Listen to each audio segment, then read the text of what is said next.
and welcome to another episode of the Moxie Podcast. This is episode 17, recorded on Wednesday, July 16th, 2014. This is the companion web show to the Moxie Sessions, which is an internet economy discussion group held once a month in Auckland, New Zealand. Our aim is to bring together a group of interesting technophiles from across the economy to talk about how New Zealand can take advantage of the internet to improve its economic performance. I'm Glenn Williams with you here in London, and as always I have a fantastic panel of guests to discuss today's topic, and I'll introduce them for you very, very shortly. Now, the last Moxie session was a bit special really. It was held at NetHui in Auckland, which is a three-day conference that brings together everyone involved with internet issues from around New Zealand. Now, the topic for this session was, I guess you could say, it was very wide-ranging and a bit of a crystal ball gazer as well. What will the next 25 years of the internet do for New Zealand? Can we stand up to the mega trends, or will we drown in a sea of animated GIFs, or GIFs, depending on which side of the fence you are? What difference is the internet going to make to our lives? So let's introduce the panel of experts who were at the Moxie session and who are joining me today. First up, it's Dave Moskowitz, who's the chairman of WebFund and the Appreciation Engine. He's also an investor at Lightning Lab and several startups. He's also, well, basically, from what I've just said there, a serial entrepreneur, an angel investor, and he's heavily involved in Wellington's startup scene. And he's also, goodness me, an Internet NZ counsellor, and anything that he can't do. Dave, welcome to the show. Thank you. Very good to have you there. I take it that you're back down in Wellington. You didn't. Absolutely. Yep. You didn't stay for surviving the weather. Yeah, you didn't stay for the Auckland weather. So Dave is going to be looking at how New Zealand can adopt the internet's core principles, as it were. Right now, joining David is the director of NZ Girl and Flossie.com, Janine Crossan. Janine's been involved in digital businesses now for more than half her life. She's got a great track record on cool ideas, and so she's brimming with ideas that will be cool in the future. She's going to be talking about those very shortly. Janine, welcome to the show. Thanks very much for being with us. Thank you for having me. Wonderful stuff. And joining Janine and David, we also have Ross Young, who is the Public Policy Manager at Google New Zealand. He's worked in New Zealand and overseas, including at the BBC, Minority Rights International, Vodafone, Telstra Clear, and the Commerce Commission. Ross is going to be talking about 3 laws and 7 trends for the future. Welcome to the show, Ross. Thanks. So fantastic to have you all here. Now, as I mentioned, this really is a bit of a crystal ball gazing topic, really. It could essentially be as wide-ranging, or you can be quite ridiculous with your assumptions of what the future is going to be like, because it's the future, I suppose. So let's go to you, Dave, first of all, and tell us about your view on the topic and what you talked about at the session. Well, I guess I'd like to start off with the premise that if you remember, 25 years ago, Sun Microsystems' slogan was "the network is the computer." Nowadays, and going 25 years into the future, the network is absolutely everything. It's a computer, it's storage, it's exotic devices, it's peripherals, it's the user, and in many cases, it's even the programmer. So the network is absolutely everything. And that pervasiveness of network we will see play out through the Internet of Everything, but eventually, and I believe this will happen within 25 years, with bodily implants where everyone is connected and everyone is part of the Internet. All knowledge, it will be universally accessible to everyone instantaneously. And as an example, last week I was looking for some Yiddish poetry, and I found a book that had been digitized by Google at the University of Michigan Library that was published in 1917, which had the previous 500 years of Yiddish literature. Now, most of that literature would have been destroyed in the Second World War had it not been for this sort of thing, sitting in a basement somewhere in the University of Michigan. Now, that's an example of the sort of arcane knowledge that's available to absolutely everyone on any subject anywhere in the world. Going forward 25 years, that will hugely empower the human race and all the stuff that we can do with that. And, individuals can basically choose whatever they want to do. Quality internet will be everywhere in the next 5 years. I mean, we complain about poor bandwidth, but that problem is going to go away. I think just about everyone in the world will have access to high quality internet. Resources will be free. or nearly free. I mean, hosting is practically free these days. Storage is practically free. Like just about everything is going to be practically free in one way or another, or so inexpensive in today's terms that it'll hardly be worth thinking about. Building really high quality software is going to be super easy. I mean, if you compare where we are now compared to where we were 25 years ago, it's really, really easy to do stuff thanks to open source software, mass production of stuff, Stack Overflow, all of the knowledge that's available to everyone. In 25 years' time, you'll be able to think of an app and put it together yourself pretty much for mainstream stuff. The stuff at the edge will be interesting and hard to do, but, normal stuff will be really easy for normal people to do. Everyone will be a programmer. The software itself is getting a lot better and much higher quality. Education is going to be radically disrupted in the next couple of years. We see the rise of MOOCs right now, massively open online courses, but I think that'll fail fairly soon. And mass customized education, where the network and the computer actually mediate what you're learning, and education is very highly customized and tailored to the individual person and their unique learning style and needs, is going to enable us to completely upskill ourselves. IQ has been growing at 3 points per decade over the last 100 years, and I think that is actually set to accelerate thanks to this mass customized learning. It'll change how we think, we will think in completely different ways in 25 years. And I think in order to take advantage of this, we need to adopt the internet values for our own personal values. The internet itself is collaborative at its core. It celebrates diversity. It is resilient and even anti-fragile. It has many communities of interest. It's borderless, and it's self-empowering. And when we ourselves can embrace those values, the same values of the internet, that's when we'll really be able to level up ourselves as a species. And in short, I think that good will triumph over evil thanks to the internet, because it empowers people to do things never before possible, and everyone wants a future that's better than the past. So I am really optimistic. Golly, I feel so good right now. I think I got up this morning and jumped online and looked at the news website, saw the unrest in the Middle East and news about climate change, and I felt sort of fairly gloomy for the rest of the day. I want Dave every morning to deliver my news. Perhaps would be nice. It's going to be painful. There are going to be painful points, and it's going to be unevenly distributed. But over the long term, stuff just keeps getting better. Yeah. Nobody harkens back for the 1300s and say, "Oh, well, things were much better back then." People don't say that. And the next 25 years of evolution is going to be equivalent to the last 250 or even more. It's true. They were, I guess, called the Dark Ages for a reason. Dave, thanks for that. And obviously, we'll talk more about some of those points as well. But Janine, over to you now. What did you talk about at the session? Well, I took a pretty similar standpoint to Dave in this, although at the time being accused of being utopian was kind of interesting for me because I'd never really thought about it from that point of view. I guess I consider myself an all-round generally positive person, but also because of the way I look at business and I look at the world with the internet in it, it's all about how do you make a difference to people? How do you take things like information and make life easier? I'm all about fixing the pain points. Thanks, Janine. Now to Ross. I'm looking forward to your laws and trends, Ross. Are you in Google headquarters at the moment? Is that where we're seeing you? Not as exciting at all. I can probably try and show you. That's the Wellington weather at the moment.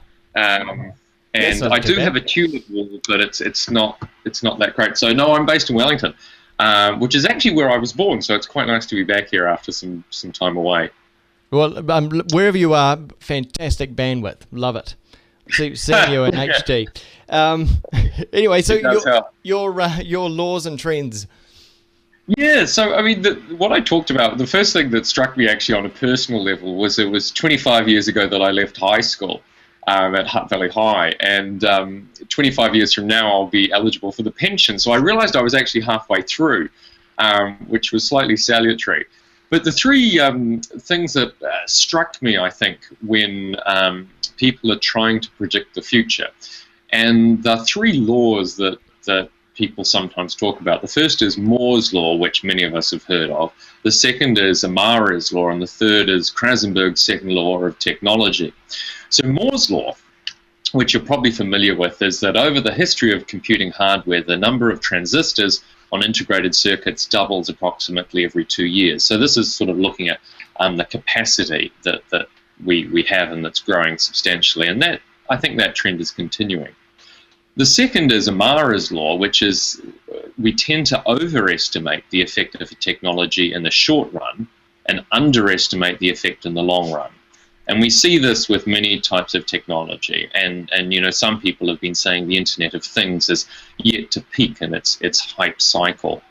And the third is Krasenberg's second law of technology, which is essentially that invention is the mother of necessity. And the reason I think that's important is that utility is a key driver. And as Janine was saying, you know, it's finding those pain points.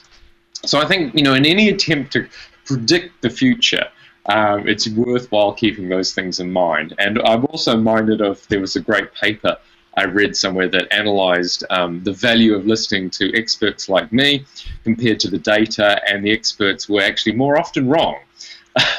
So why is that? Is that because the experts kind of overthink it and overcomplicate it? Well, I'm probably the wrong person to ask. You should look at the data. I think it's you know, experts are just choosing one narrow path, whereas the solution space for the universe is infinite, and you know, so the odds are against you right from the start. Yeah. Yeah, I mean, Dave's point's absolutely right. So, I mean, the other sort of broad things that I'll mention, just really from my perspective, is, as you know, I mean, internet is driving a huge amount of social and economic growth. We're seeing 21% of GDP growth in the G20 is being driven by the internet. There was a recent study by Sapere Research that found that if just small businesses in New Zealand made better use of the internet in their own business, that would be worth $34 billion worth for New Zealand's economy. So I think there's a huge potential there that's yet to be used, and particularly for a small market that, as people have said, is the last bus stop on the way to Antarctica. The potential for export use is pretty big, particularly as you get another 2 to 3 billion more online by 2020.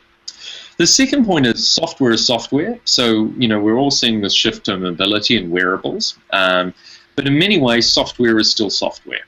So how you use it, how well you use it, is still really important. For New Zealand, there's population composition. Like many countries, we're seeing an aging population.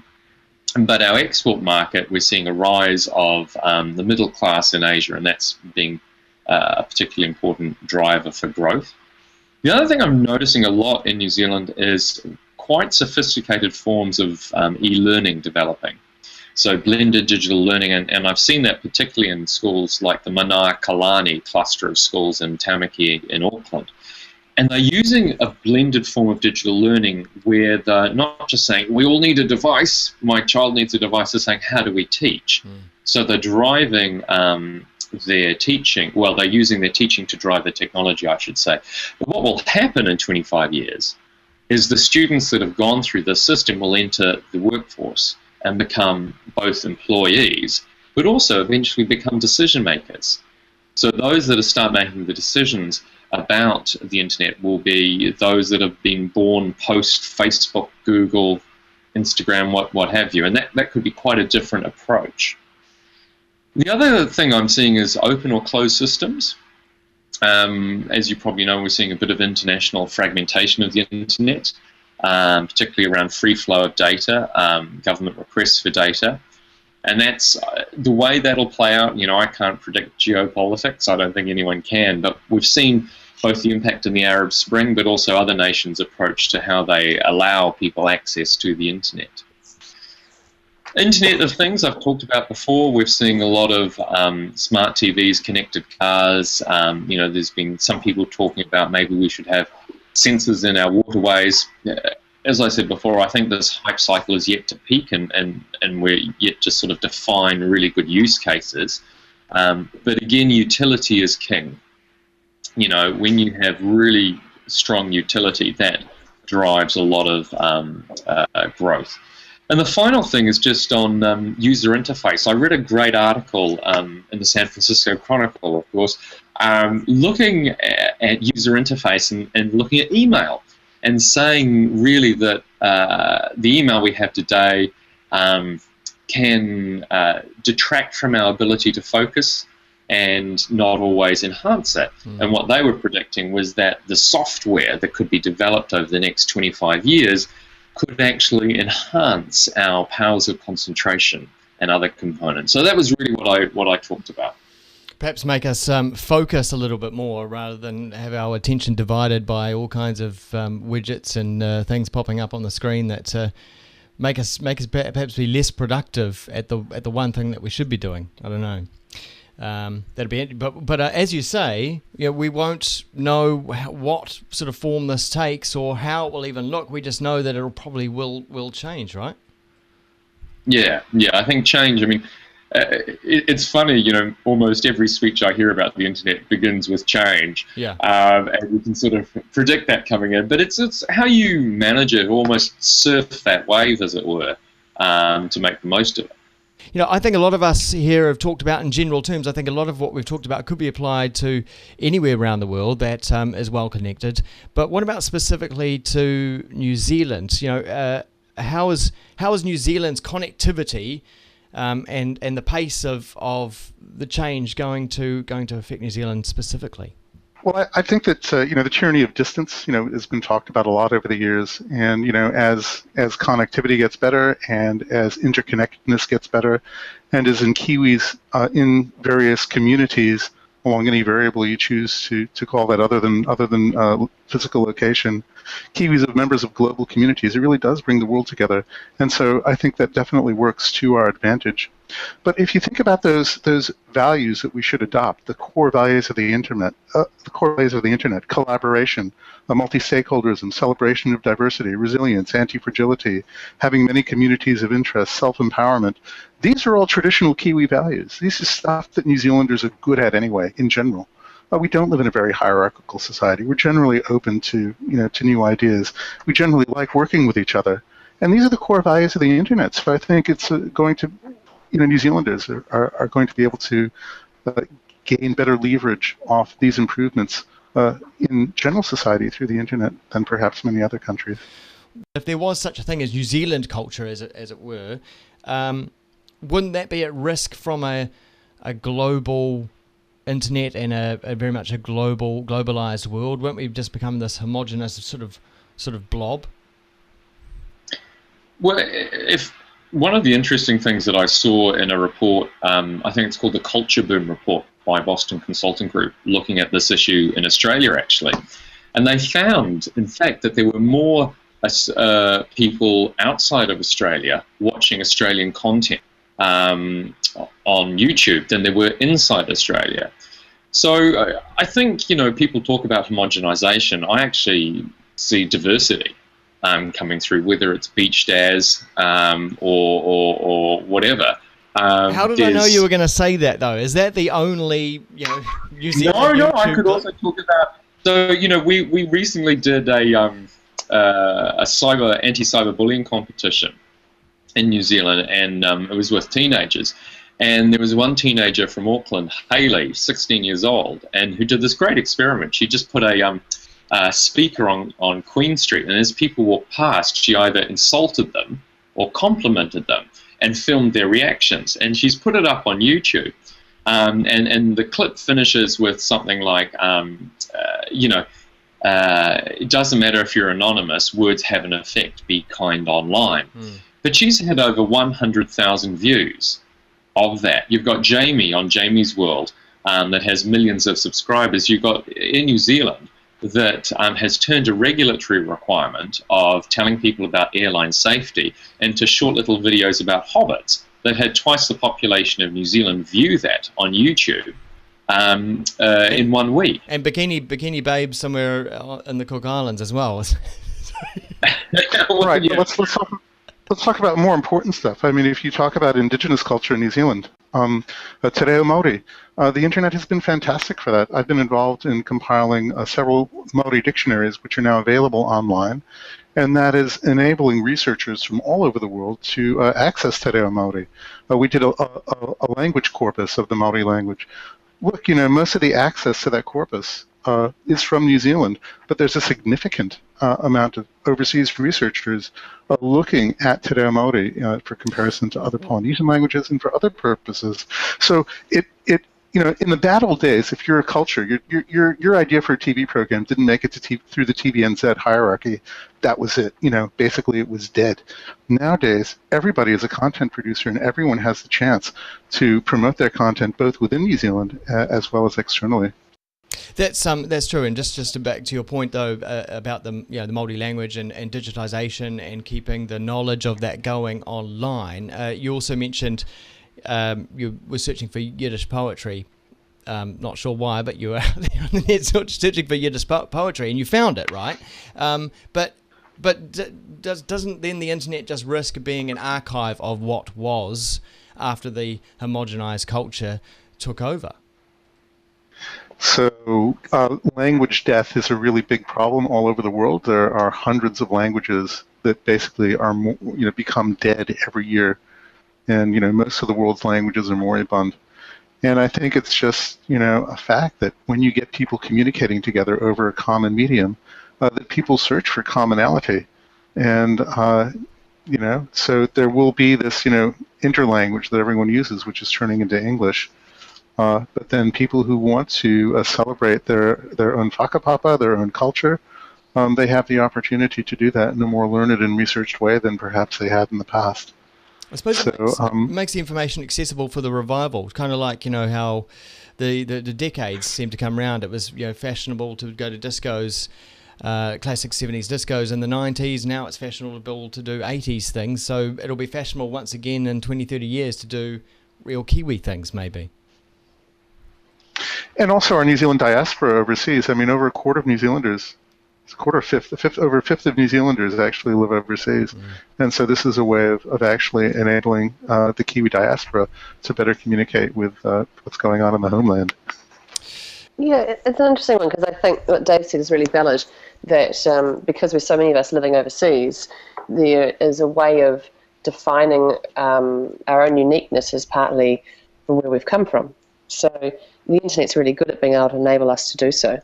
And I think it'll only become increasingly like that as well, where it's the flag we can fly, and it's an interesting thought process around where that whole mass globalization is going to take us as well. One of the things that I mooted at the event last week was the whole concept of an ear implant for language translation. So that's, I think, is as you say, the other side of that coin is the impact on language, and whether we bother to try and protect it. But I think those who are the closest to it and who feel the most precious about that will be the people who honour it and guard it, as I guess it is today. But it'll become increasingly important that we have those guardians. I tell you, if I wasn't so lazy as a child and then growing up to learn the Maori language, I definitely would have, and still would, if there was some kind of amazing piece of technology that spoke into your ear, or some kind of implant in the future that enabled you to, basically like a babel fish in your ear to talk these languages. That would be amazing, Janine. Do you think there will be something like that? Well, I can't see why there wouldn't be. I think wearable technology is our some of our greatest, grounds we're going to gain from an information point of view, is being able to take everything we know and be able to make it usable on a daily basis, be it from healthcare all the way through to, is it something like taking a babel fish kind of approach to it?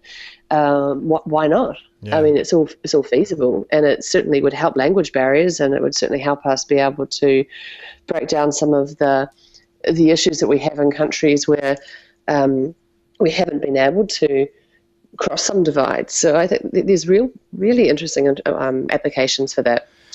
Now, I know we're running out of time, but there's one part of this I do really want to cover, because it's very important, and it's widely sort of thought about and discussed at the moment, and that is privacy, and particularly as it relates to New Zealanders and how they feel about privacy. Will it be more or less important in the future, or will people just not care as privacy is eroded over time, and there's kids growing up in this, as I think Ross was talking about, this post-Facebook generation that will be in control later on. They just won't have known a world where you walk down the street and no one knew who you were. They just won't know that world. So what will it be like in 25 years? Perhaps over to you, Dave. So this was a big subject at NetHui, and there were a number of sessions on privacy, on surveillance, and on your digital rights online. And I think the key outcome from the discussion around privacy was that it comes down to informed consent. That is, when you release your details to another entity, as Thomas Beagle pointed out, your click-through, I accept these terms and conditions, which point to a 53-page document, are really not acceptable, and that does not amount to informed consent of you releasing your personal details to other people. So I think we'll see the norms change, where people expect that when they do release private information, it will be because they've consented to, and some people won't want to release some information. So I think that'll actually improve over the years. And privacy is not dead.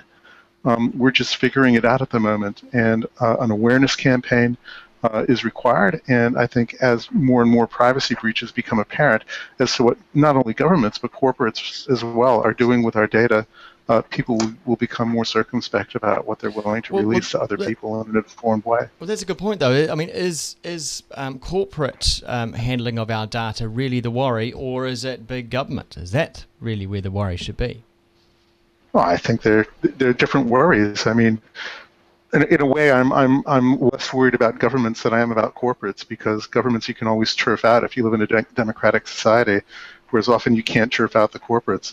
On the other hand, generally corporates don't send in armies to suppress you, depending on where you are. So each has its unique challenges. But just in terms of the information that you release, like on a website, it should be the norm that when you click that I accept, that you get a plain English, very short, limited number of words description of what they're collecting your data for and how they're going to use it, and that you do have a real option to not provide that data.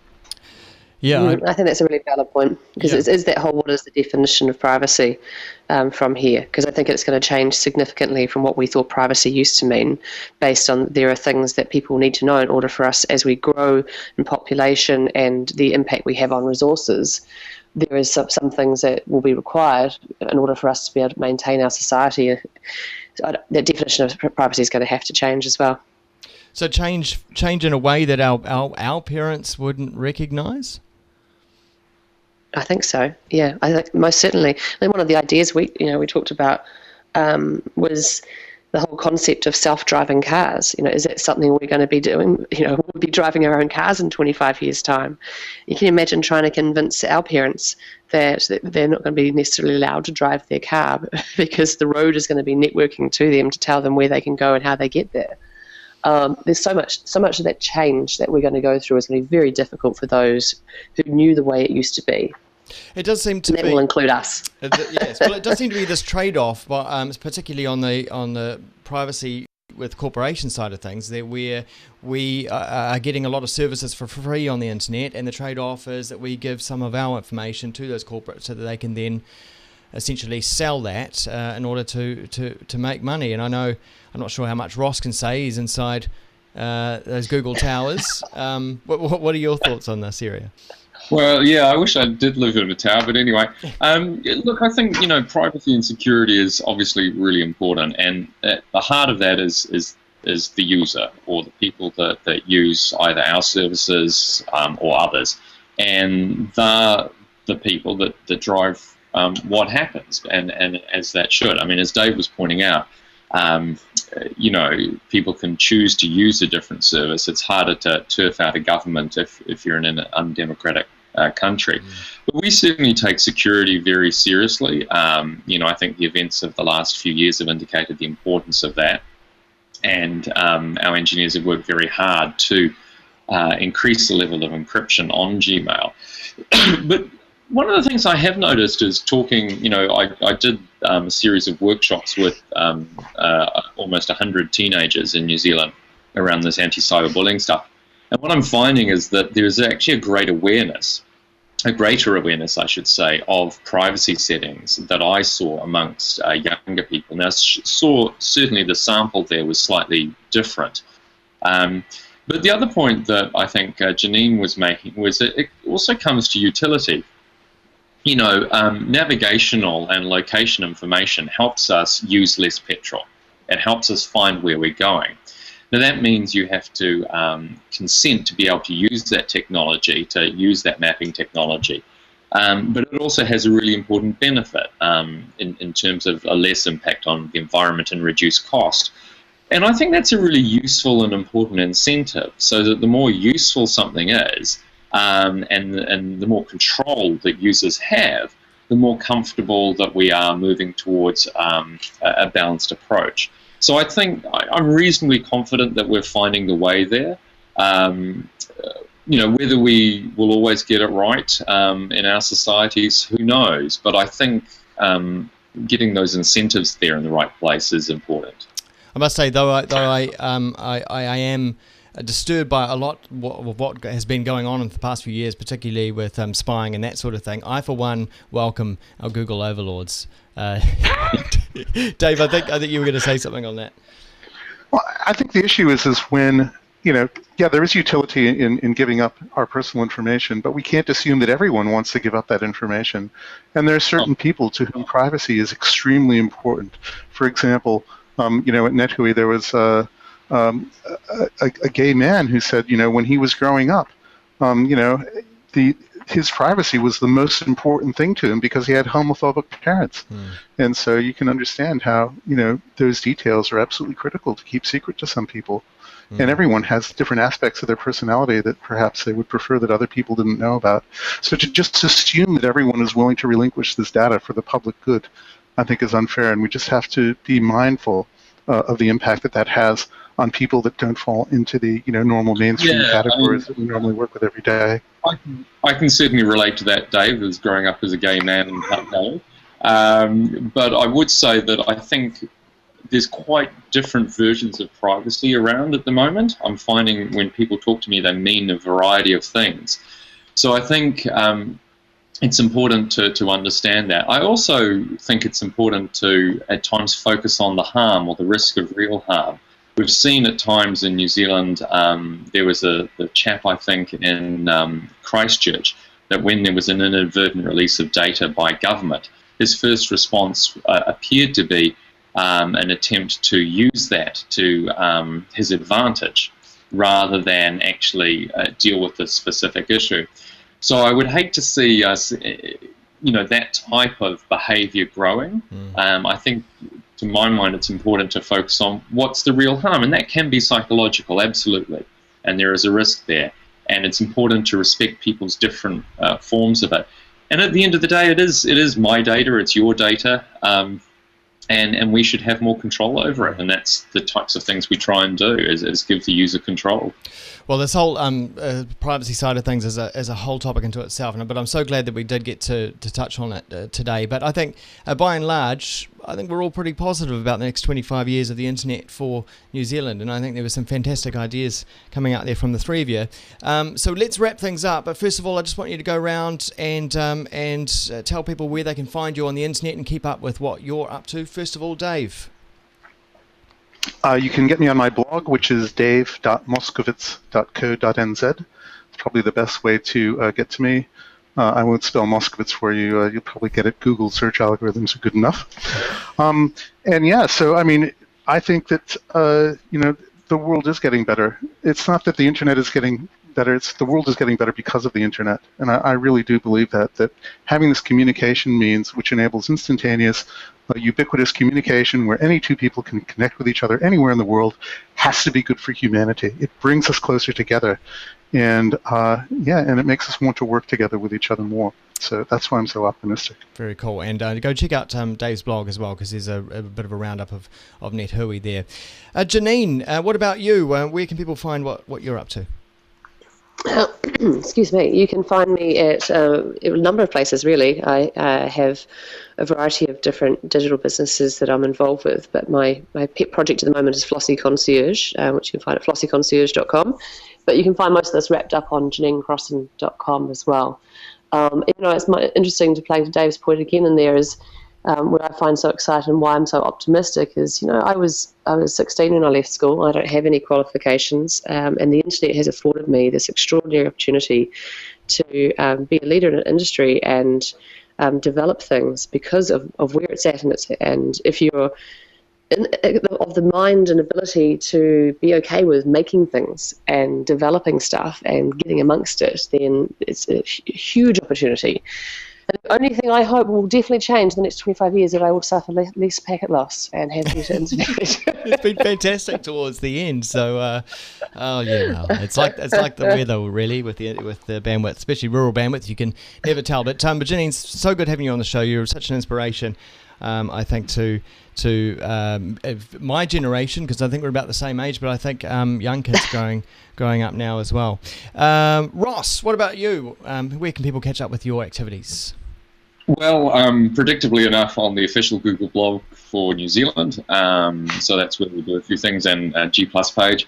And I suppose I would say also from New Zealand's perspective, I'm really optimistic about the ability of, we're pretty remote here in New Zealand from other markets in a geographic way. I think the internet offers a huge opportunity, both culturally and economically, to make the most of being in New Zealand and connecting with the world. Yeah, and well, talking to you guys right now, I'm in London, you're in New Zealand, it doesn't feel remote at all, does it? Just really... I'm amazed every time it happens. But hey, so nice to have you all on, and do come back again. Hopefully, perhaps at a future session, a future podcast. In the meantime, thanks very much for listening or watching this show. You can see the archive over at the moxiesessions.co.nz. There's transcripts there. There's also links to the articles that Vaughan Davis puts up on the NBR as well. So go along and check those out. I'm Glenn Williams here in London. Thanks very much for joining us. Catch you next time. See you.